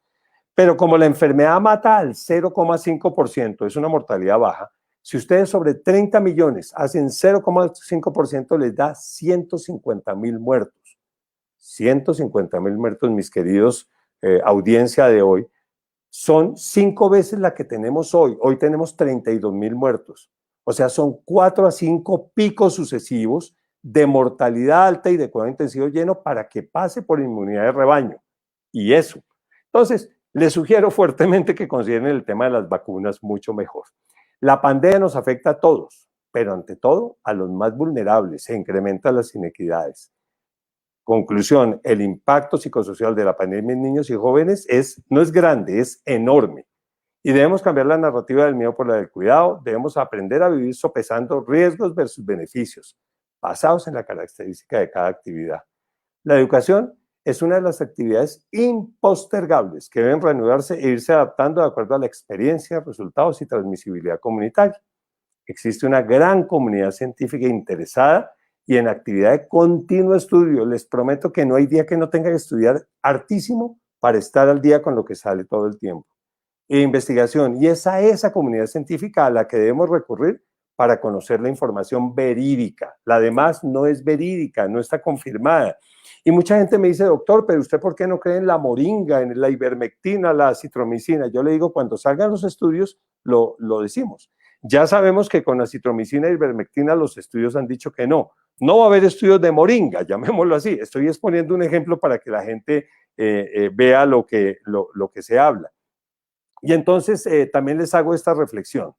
Para los abogados de acá, para los arquitectos, para los contadores, para los ingenieros o cualquier profesión que se me olvide, ¿cómo verían ustedes una actividad legal, contable, arquitectónica sin seguir las normas, sin el código, sin las normas contables? ¿Sí? ¿Eso se podría hacer? ¿Cierto que no? Bueno, es que en medicina hay una cosa que se llama método científico, que hay que comprobar lo que hacemos.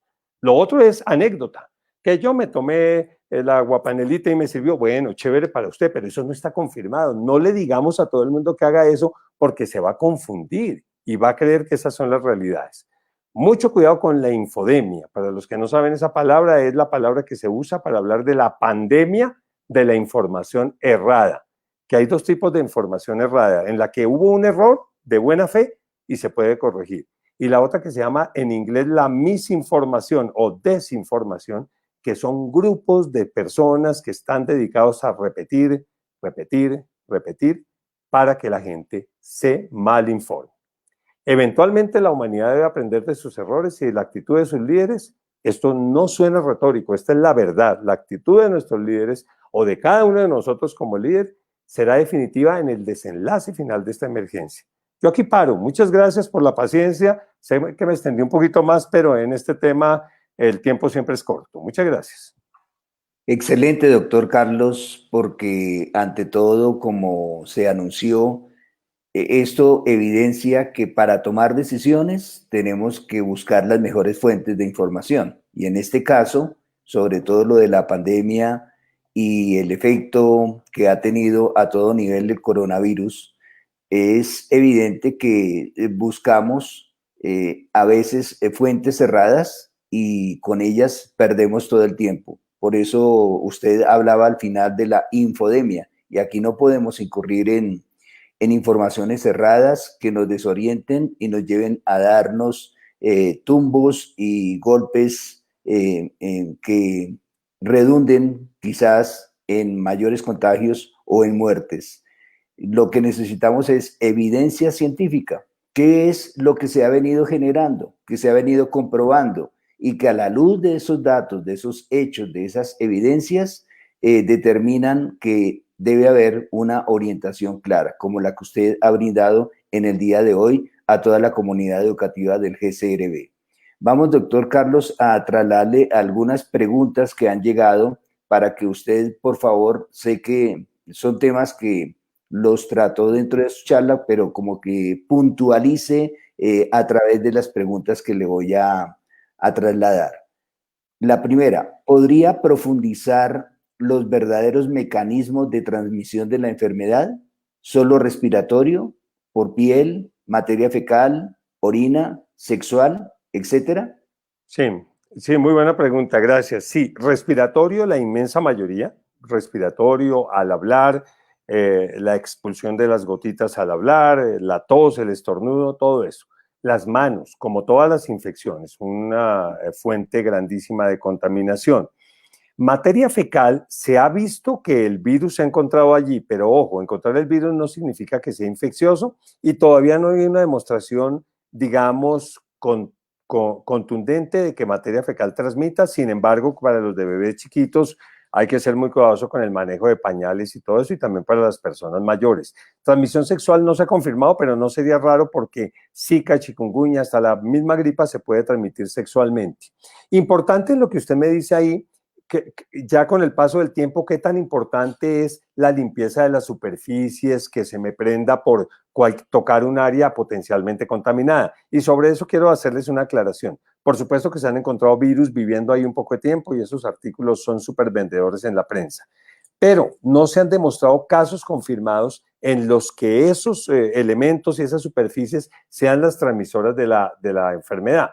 No digo que no sea, y hay que seguir limpiando, me parece una muy buena costumbre, pero parece ser mucho menos importante de lo que decíamos al principio, o sea que no es relajarse, pero probablemente no hay que ser tan estrictos o pensar que porque tocamos una superficie nos vamos a enfermar.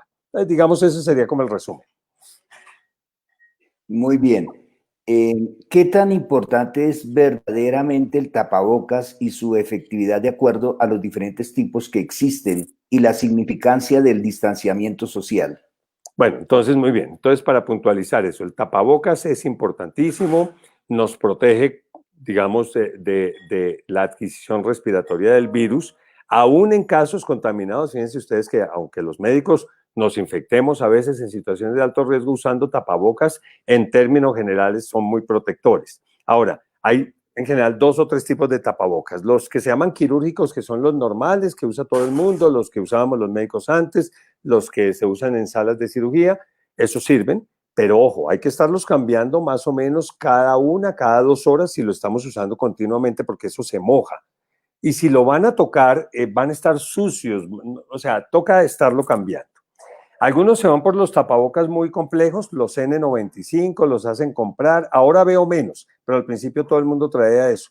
Déjenlo para los médicos, déjenlo para las situaciones de riesgo. No está mal que los usen, pero pues no es necesario. Y finalmente están todos los artesanales que ustedes ven mucho ahora, que también están bien, si son lavables, si tienen al menos 3 capas de protección, que sean capas de buen material y que dejen al mismo tiempo respirar. Veo unos muy delgaditos por ahí que en verdad no sirven mucho. Los cuellitos poco sirven porque son muy porosos. Así que, y usarlo por favor sobre nariz y boca, importantísimo. ¿Qué tan importante es el tema de las reinfecciones y su impacto en la vacunación? Bueno, también es otro tema de moda, porque también, digamos, aunque es real y se presenta con todas las infecciones, ahora como que la gente cree que esa es la norma. O sea, que si ya le dio, seguramente le va a volver a dar y no. Sigue siendo un tema que se sigue investigando, pero que es un tema que probablemente no comprometa al más del 10% de la población. ¿Qué ha pasado con todas las enfermedades? ¿O cuántos de nosotros no hemos tenido una infección que recurrió y luego pasó nuevamente? Eso especialmente es claro en las infecciones respiratorias. Yo pienso que en general la persona que ha tenido coronavirus confirmado, por lo menos por 4 o 6 meses, en más del 90% de los casos, está protegido por ese tiempo. No hay que confiarse, puede ser más tiempo, puede ser menos tiempo, eso está en estudio, y hay que seguir protegiéndose igual que si no le hubiera dado coronavirus, pero en todo caso sí es mucho más inmune aquel que le dio que aquel que no le dio. ¿Qué estudios hay que muestren el impacto emocional del confinamiento y el distanciamiento social? Muchísimos. En Colombia hay un grupo que ustedes conocen muy bien que se llama Red Papás, que ha trabajado activamente sobre el tema, nosotros como Sociedad Colombiana de Pediatría también, y los datos que les estoy mostrando o que les mostré están basados en esa evidencia. Y hay bastantes estudios hechos por los europeos, los americanos no han sido muy diligentes en eso, sobre las alteraciones psicológicas y sociales que los niños están padeciendo. Niños y adultos en realidad. Eh, Preguntan acá, he oído que en los niños puede haber una complicación grave del COVID que se llama enfermedad Kawasaki o síndrome inflamatorio sistémico. ¿Qué tan común es esto? Infrecuente, les decía yo previamente que los demás, más de 400 pacientes que he visto con COVID, tuve uno hospitalizado. Les dije, eso precisamente fue que diagnostiqué un Kawasaki. Se ha diagnosticado en el país ya de una manera pues más frecuente desde que los médicos lo reconozcan, pero sigue siendo una circunstancia infrecuente. ¿Cómo ustedes como papás pueden pensar que puede pasar? En este Kawasaki parecido, el Kawasaki es una enfermedad que ha existido toda la vida, pero se parece al Kawasaki o se llama también síndrome multiinflamatorio sistémico. Son niños que no cuando tengan COVID, sino 15 a 20 días después comienzan a hacer una fiebre de 3, 4, 5, 6 días que no pasa con nada. Entonces, digamos que eso ya es muy preocupante. Y luego comienzan a brotarse y a hacer otra serie de alteraciones y puede llegar a complicarse el asunto. El hecho, mejor dicho, en la práctica, todo niño con más de 24 horas de fiebre alta debe ser valorado por el médico, por favor. Esa es la forma como pudiéramos estar pendientes de esas complicaciones. Muy bien, doctor Carlos. La señora Beatriz Ariza pregunta, ¿la urticaria gigante o niños con hipersensibilidad están dentro de condiciones crónicas? Beatriz, muchas gracias. Muy buena pregunta. Bueno, en general, cuando me hablan de cada uno de los casos hay que particularizar, pero la urticaria gigante sola no. Sin embargo, si están algunos tratamientos, por ejemplo, corticoides a dosis altas o algunas terapias que se llaman inmunoterapias, probablemente sería conveniente por ahora no volver. Me dice que si otras condiciones de hipersensibilidad, entonces aprovecho ahí para hablar de rinitis y asma. Y lo dije previamente, pero eso siempre me lo preguntan, porque el asma y la rinitis son muy comunes en los niños y en los adultos. Solamente serían contraindicación aquel paciente con asma severa crónica, o sea, perenne, que no pasa nunca, el que está casi que pegado de un inhalador o de un ventilador o de un oxígeno todo el tiempo. O que está con corticoides nuevamente a dosis altas. Aquel que está con inhaladores preventivos y está controladito puede ir a su colegio normalmente. Natalia Sofía pregunta, ¿por qué los hombres tienen más mortalidad? Buena pregunta, Natalia. En parte hay una razón que es parecida a la de por qué los niños se enferman menos en una parte de los niños, y es que tenemos más receptores para el virus. El virus en su pared tiene unas estructuras por eso se llama coronavirus, que son como coronitas, que se llaman spikes o proteína S. De ahí es donde se están basando todas las vacunas que se están trabajando. Esa proteína S es la llave que permite entrar a la célula. Todos los virus actúan como el mecanismo de la chapa y la llave, que entra perfecto. Entonces, en la célula hay un receptor que es la chapa, que se llama el receptor enzima convertidora de angiotensina, o ACE. No es técnico lo que le estoy diciendo, simplemente es la verdad. Ese receptor se aumenta mucho en las personas de más edad, en el obeso, en el hipertenso, y en el hombre es mayor que en la mujer por situaciones genéticas, y en los niños es mucho menor. La otra razón son las circunstancias de comportamiento. Si bien hombres y mujeres, pues ya hay mucha equidad en muchas cosas, el hombre con frecuencia se somete más a ciertos factores de riesgo. Hay más hombres hipertensos, hay más hombres obesos, hay más hombres en circunstancias de menor cuidado. Y finalmente, que aprovecho para decirles otra cosa de los niños, es que el no vacunarse o el no vacunarse nunca probablemente haga que su sistema inmune sea muy perezoso. Por eso a los niños también se piensa que les da suave, porque los niños en general están bien vacunados, tienen lo que se llama una inmunidad entrenada. Algo así como si, digamos, en su casa hubiera incendios cada rato, pero usted tuviera un bombero en la casa. Si ya hay un bombero, usted vaya y lo apaga rápido. Entonces, está demostrado, primero, los adultos se vacunan menos, los hombres se vacunan menos, tienen menos inmunidad entrenada y probablemente hay un componente genético indudable, así como hay enfermedades más comunes en mujeres, otras más en hombres. Carito Páez dice, mi hijo es asmático, ha tenido 4 o 5 hospitalizaciones anuales, UCI, y tuvo adenovirus con neumonía. ¿Se considera alto riesgo? Carito, usted es de las pacientes que tiene que ir a mi consultorio o al consultorio de infectólogo. Es muy importante mirar. Probablemente de entrada, así como usted lo plantea, yo le diría, venga, pensémoslo mucho y sentémonos a hablar. Lo que hay que buscar es si su hijo tiene bronquiectasia, si tiene alguna secuela pulmonar al haber estado todo este tiempo en estas condiciones y con UCI, y cómo está su sistema inmune, cómo está su estudio, lo que llamamos su perfil inmunológico. Y basado en eso se tomarán decisiones. Tengo pacientes así como el suyo, en el que en un porcentaje importante les digo que no pueden volver y en otros que conociendo su caso y sabiendo que ya es una circunstancia que está superada, los dejo volver, pero en principio es un caso que hay que analizar particularmente. Lucía Rodríguez pregunta, ¿un niño con hipotonía leve, qué consideraciones debería tener en cuenta? Bueno, Lucía, gracias. Si es hipotonía leve de la normal que tienen muchos niños y que se maneja ahora con terapias ocupacionales, lo más importante es que vuelva al colegio, rapidísimo, que esté en sus actividades físicas, que incrementen su tono muscular, su movilización, así que no hay ninguna contraindicación. Beatriz Ariza pregunta nuevamente, ¿para el reingreso al colegio se deberían realizar anticuerpos GIM a los niños? Lo que pasa, Beatriz, es que los anticuerpos, y eso es importante decirlo también acá porque no tuve tiempo de hablar de las pruebas que son una fuente de confusión muy grande para la gente, para las personas. Los anticuerpos lo único que nos dan es un retrato de la situación hace 15 o 20 días. O sea, mis anticuerpos que me haga hoy revelan lo que me pasó hace 15 o 20 días, porque la IgG y la IgM son defensas contra el coronavirus. Y si bien la IgM se puede subir al principio, la posibilidad que se suba en una infección de coronavirus es 30-40%. La IgG, entonces a alguien le sale IgG positiva. Para los que no tengan claro el tema, es la prueba rápida en sangre, la prueba de anticuerpos, que muchos se los hacen creyendo que les dice que si tienen ahora o no tienen.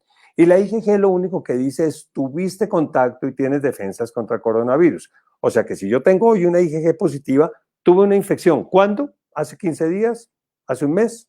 ¿Hace 3 meses? ¿Hace 5 meses? Ni idea. Pero no me dice qué ha pasado ahora.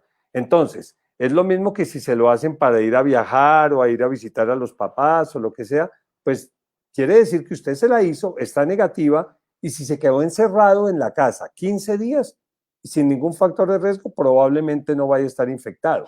Pero pudo haberse infectado en ese tiempo y los anticuerpos todavía no son positivos. Entonces, no es una prueba que deba hacerse en ese caso. Lamar hace una pregunta que seguramente debo responderla yo. Dice, ¿el otro año será virtual? Necesitamos saberlo ya que de ello depende si seguimos en el GCRB o no. No solamente a Lamar, sino a todos los padres de familia que están conectados. Siempre hemos dicho que somos respetuosos y acatamos las normas y lineamientos que nos da el Ministerio de Educación Nacional y la Secretaría de Educación de Cundinamarca. Mientras los entes que regentan la educación en Colombia nos digan que debemos mantener un esquema de alternancia, nosotros lo vamos a hacer.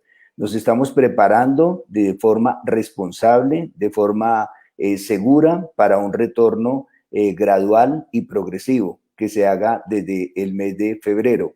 Nosotros somos calendario A e iniciaríamos en la primera semana de febrero y la idea es poder desarrollar un esquema de alternancia mitad-mitad. Vamos a ir actualizando las decisiones de las familias. Todo esto es cambiante. La encuesta que hicimos hace 3 meses, pues ya ha pasado a ser obsoleta porque por la evolución de esas circunstancias, hoy seguramente algunas familias que antes decían que no, ahorita estarán diciendo que sí o viceversa.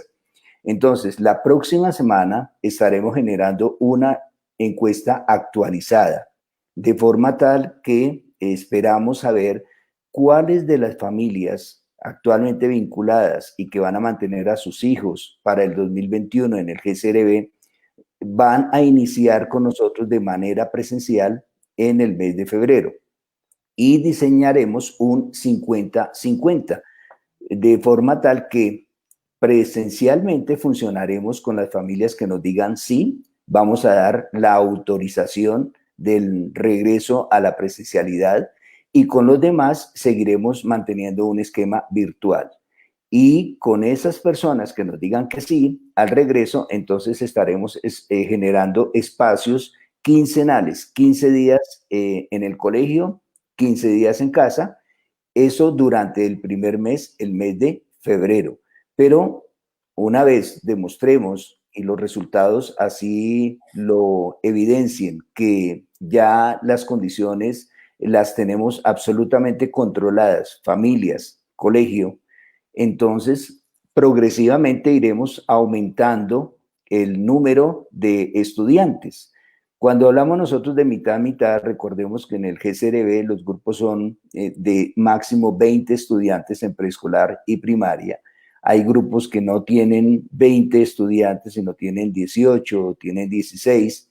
Pues solamente hasta la mitad del aforo vamos a tener de manera presencial. Y una vez, si en algún momento el Ministerio de Educación determina unos cambios puntuales y dice, se acaba el esquema de alternancia y de manera obligatoria los colegios tienen que regresar todos a hacer un esquema presencial, pues solo en ese momento tendríamos nosotros que acatar esa directriz. Ahorita la directriz vigente es la de la alternancia de manera progresiva, gradual, segura, y así lo iremos a hacer y esperamos el acompañamiento de todos ustedes. Una pregunta para el doctor Carlos. Dice acá Joana Salazar, ¿qué porcentaje de niños recomiendan por capacidad de salón? Bueno, como Pedro le dijo, están los lineamientos de las secretarías de salud de cada y de educación, por supuesto, de cada región y de cada país. Y depende un poco nuevamente del tipo de colegio que sea.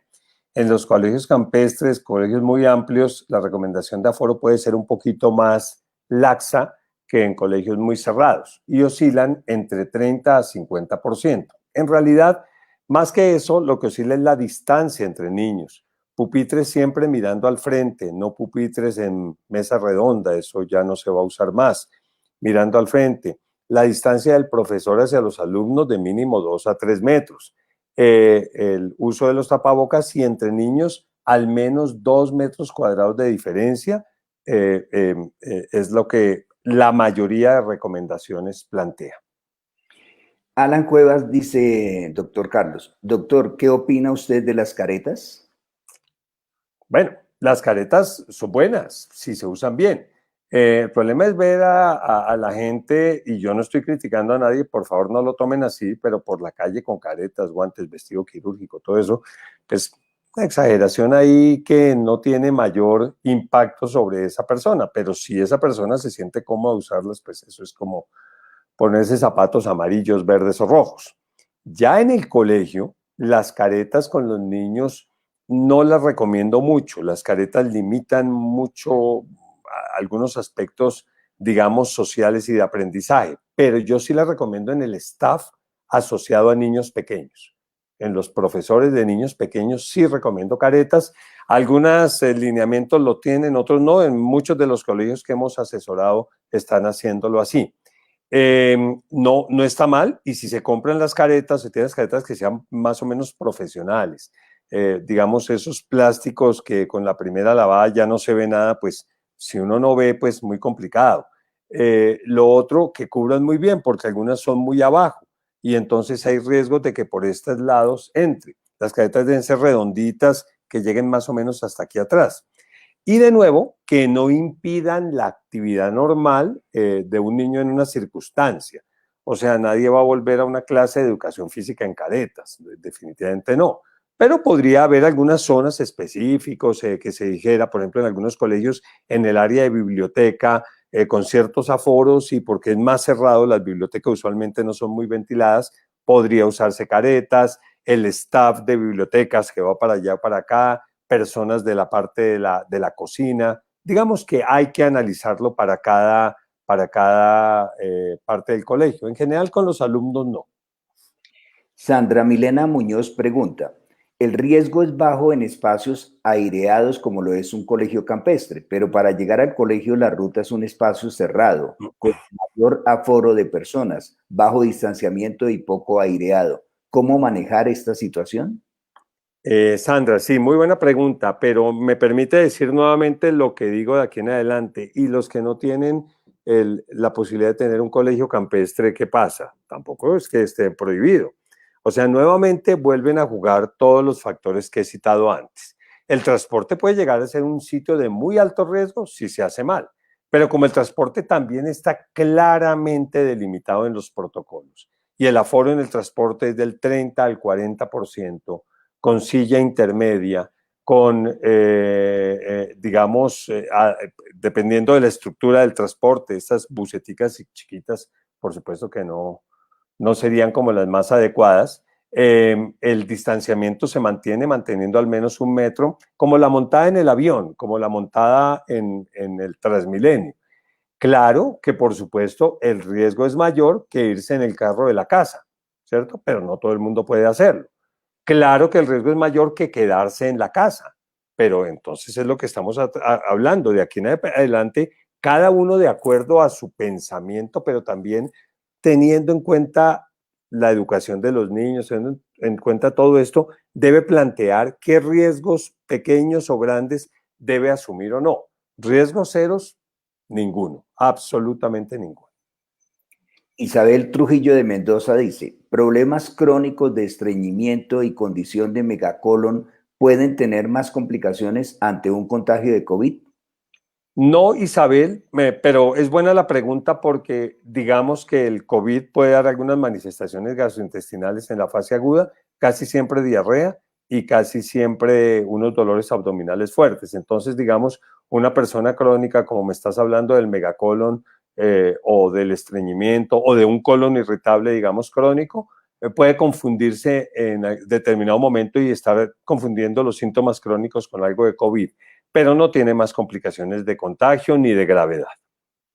Nubia Moreno pregunta, ¿qué repercusión puede tener el uso de tapabocas 12 horas seguidas? Bueno, a ver, digamos que no es deseable, digamos que hablemos de los médicos que nos toca usar mucho tiempo. Yo hay días de mi consultorio que tengo que estar 7, 8 horas con tapabocas, pero no solo eso, yo sí tengo que usar máscara, tengo que usar guantes, tengo que usar doble vestido. Obviamente se vuelve muy demandante desde el punto de vista físico, agotador un poquito. Si la persona no tiene una condición pulmonar crónica, no hay el riesgo ese que por ahí uno lee, que es que uno se ahoga o que uno respira el CO2. Eso no parece tan real. En los niños es infrecuente que eso tenga que usarse, porque en realidad 12 horas seguidas, pues no, es muy improbable. Ahora, lo que sí debe tener claro es que si es un tapabocas normal, quirúrgico, o uno de esos que se hacen en artesanales, hay que estarlo cambiando en un tiempo tan largo, ¿no? Por ahí cada 2, cada 3 horas.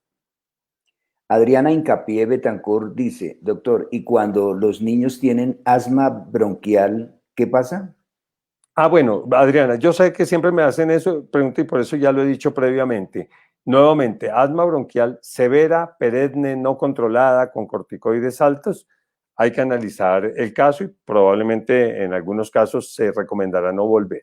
Pero si es un asma controlada, incluso si están con los inhaladores de corticoides, lo que algunos de ustedes familiarmente conocen como el Becort, el Symbicort o el Flixotide o el Ceretide, van a estar protegidos con esos inhaladores para coronavirus. Hay dos preguntas que tienen que ver con las rutas escolares sobre el número de estudiantes y el manejo del aforo. El doctor hablaba ahorita, esto ha venido cambiando y la última condición vigente a la fecha es del 50%, que incluso también para el transporte intermunicipal ya es del 50%. lo cual significa que garantizando ese aforo máximo del 50%, al día de hoy podría funcionar una ruta escolar. Pregunta Eduardo García San Miguel.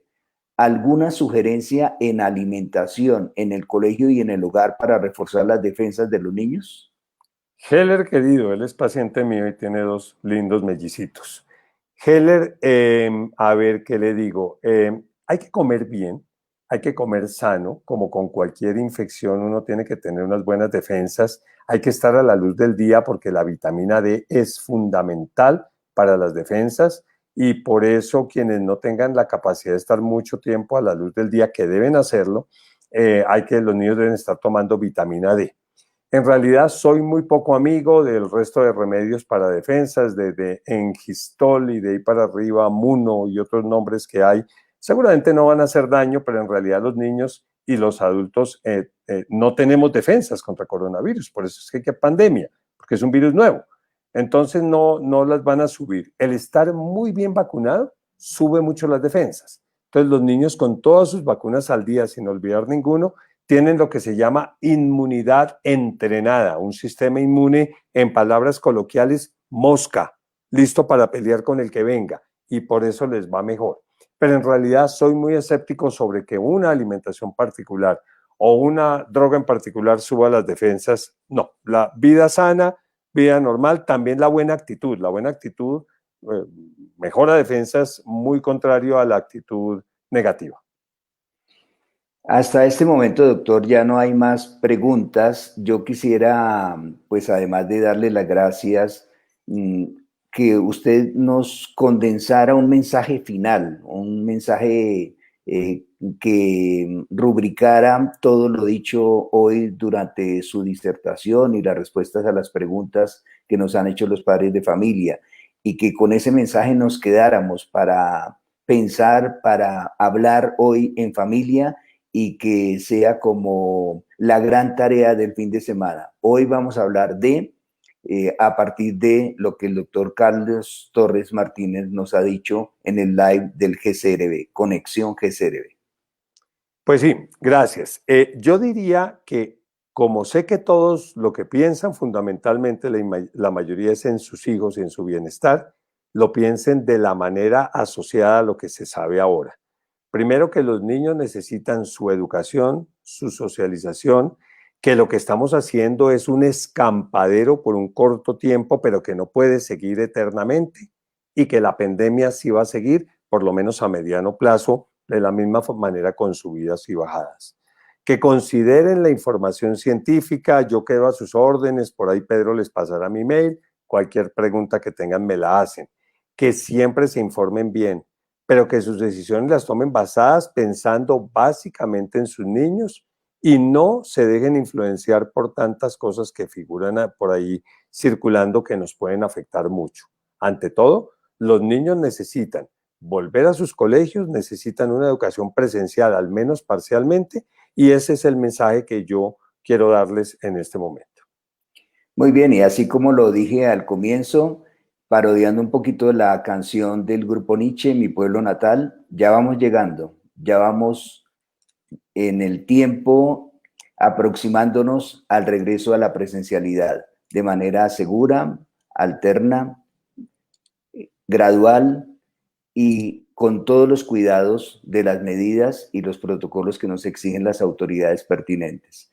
Entonces, espero que este live haya sido del agrado de todos ustedes y ante todo que con esta información basada en evidencia científica podamos emitir expresiones y comentarios atinados y que ojalá nos haya eliminado una cantidad de dudas que teníamos y de confusiones en esta maraña informativa sobre el COVID-19. Muchísimas gracias a todos los padres de familia que se han conectado en directo. Sabemos que hay muchas personas que después se conectan, entonces hoy Carlos Ortiz subirá este video a YouTube. Y doctor Carlos, créame que ha sido una experiencia increíble. Esperamos que no sea la primera y única, sino que haya otras sesiones de conexión con usted. Muchísimas gracias y un feliz fin de semana. Con mucho cariño, sí, señor. Que venga. Chao.